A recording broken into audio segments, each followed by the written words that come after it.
Iya. Halo semuanya, apa kabar semuanya? Ini adalah firman untuk hari yang ke-10. Ya, pada firman kali ini kita akan membahas tentang Petrus dan Cornelius. Mari kita baca di Kisah Rasul 10 sampai 11 ayat 18. Jadi begini ceritanya. Di Kaisarea itu ada seorang perwira yang namanya Cornelius. Dia ini orang yang sangat baik di mata Tuhan. Walaupun dia bukan orang Yahudi. Kenapa? Karena dia aslinya orang Roma. Dia ini selalu berbagi sedekah kepada orang Yahudi dan selalu berdoa pada Tuhan. Dalam suatu penglihatan ada jelas malaikat Tuhan turun dan bilang bahwa perbuatan baiknya si Cornelius ini sudah diterima pada Tuhan. Maka aku akan mendatangkan seorang,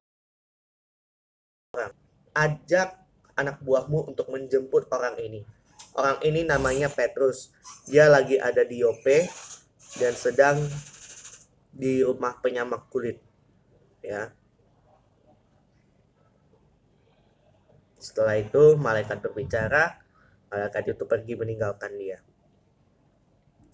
Dan Cornelius memanggil dua orang hambanya, ya, beserta dari prajurit yang percaya juga pada Tuhan dan selalu bersama-sama dengan dia. Dan setelah dijelaskan panjang lebar, akhirnya disuruh mereka bertiga ini ke kota Yope. Dan besoknya tiga orang ini pergi ke kota Yope. Dan waktu jam 12 siang Petrus lagi berdoa dan Petrus merasa lapar. Petrus melihat penglihatan. Kayak gimana sih penglihatannya? Jadi ada secari kain putih diturunin dari surga, dari langit. Dan setelah dibuka isinya berbagai jenis hewan yang kalau kalian baca di Imamat, di kitab Imamat,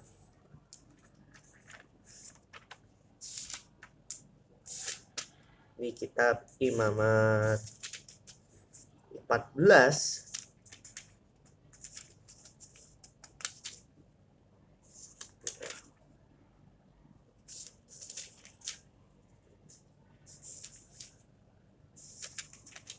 pokoknya di kitab Imamat atau Bilangan.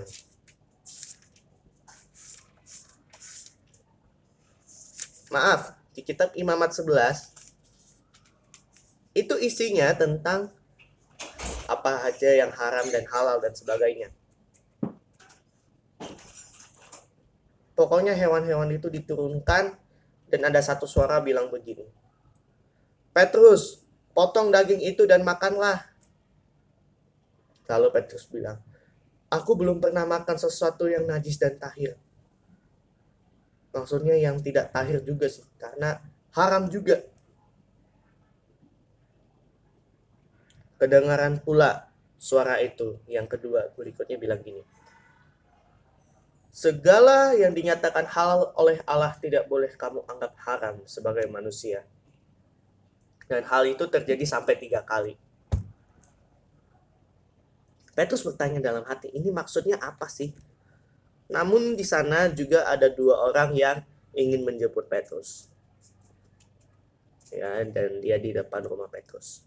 Mereka memanggil seorang dan bertanya, apakah Simon yang disebut Petrus ada di sana? Petrus bilang, ya udah benar, itu aku. Dan Petrus sedang berpikir tentang penglihatan itu, Roh Kudus bilang, ada dua orang mencari engkau, turunlah. Dan jangan bimbang, sebab aku yang menyuruh mereka kemari. Terus Petrus nanya ke mereka, ini maksud kalian jemput aku apa? Ya, tapi dengan sopan juga sebenarnya. Mereka bilang, Tuan Cornelius adalah orang yang benar dan baik di mata Tuhan. Ya, dan dia itu ingin mengundang Petrus untuk ke rumahnya. Dan Petrus mempersilahkan untuk menginap di rumahnya karena kan mereka habis capek dong perjalanan begitu. Besoknya mereka bangun dan mereka pergi ke kota Kaisarea di mana Cornelius tinggal. Cornelius sedang menunggu mereka Dan sambil menunggu, Cornelius memanggil semua saudara dan teman-temannya untuk berkumpul di sana. Saat Petrus datang, Cornelius sujud di depannya, seolah-olah menyembah. Tapi Petrus bilang, "Tenang, tahan. Aku ini hanya manusia biasa." Begitu. Lalu Cornelius bercerita tentang apa yang dia alaminya 4 hari yang lalu, di mana dia berdoa pada Tuhan dan Tuhan menjawab doanya, sehingga Tuhan mengundang Petrus untuk ke rumahnya. Begitu. Setelah Cornelius bercerita, akhirnya Simon Petrus menyampaikan firman Tuhan.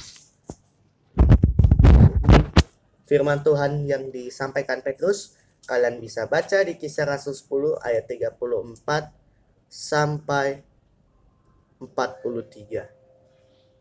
Setelah diceritakan panjang lebar, Roh Kudus turun ke atas semua orang yang mendengarkan firman Tuhan, dan semua orang menjadi percaya. Dari golongan bersunat yang menyertai Petrus tercengang-cengang karena melihat bahwa Roh Kudus tercurah bagi semua orang. Karena mereka mendengar, orang-orang itu berkata dalam bahasa lain sambil memuliakan Tuhan. Dan Petrus bilang, "Bolehkah orang mencegah untuk membaptis orang ini dengan air, sedangkan mereka telah menerima Roh Kudus?" Lalu akhirnya Petrus menyuruh mereka untuk dibaptis. Dan akhirnya Petrus membaptis semua orang termasuk Cornelius, dan mereka meminta Petrus untuk tinggal beberapa hari, ya, sehingga firman Tuhan bisa tersebar. Tetapi ada reaksi lain dari saudara-saudara sepelayanannya Petrus. Dan setelah beberapa hari kejadian itu, Petrus kan pulang ke Yerusalem. Tapi ada pro kontranya, selisih pendapat dengan golongan yang bersunat. Dan dia bilang, engkau masuk ke orang yang tidak mengenal Tuhan, begitu. Tapi Petrus menjelaskan segala sesuatunya berturut-turut dari kejadian yang tadi saya jelaskan, di mana ceritanya dia dapat penglihatan sampai diajak pergi untuk ke sana, ya, dan dengan bantuan Tuhan supaya meneguhkan iman Petrus agar bisa tetap melayani Tuhan dimanapun dia berada, begitu. Tetapi Petrus menjawabnya dengan sangat baik, dan dia juga merasakan bahwa semua orang bisa menerima Tuhan, ya, karena dengan adanya pengalaman ini kan Petrus jadi tahu kalau Roh Tuhan bisa melayani semua orang di muka bumi ini. Jadi dengan adanya kegiatan ini Petrus bisa paham bahwa Tuhan sayang banget dengan dunia ini. Baik, firman kali ini bisa mengajarkan kita beberapa hal, seperti kita belajar untuk bisa beradaptasi untuk melayani Tuhan dimanapun dan kapanpun.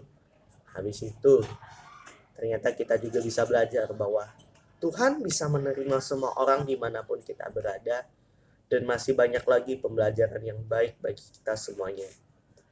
Saya rasa cukup sampai segini. Terima kasih. Ini sudah hari yang ke-10 sekaligus hari Minggu. Saya ucapkan terima kasih. Tuhan memberkati. Amin.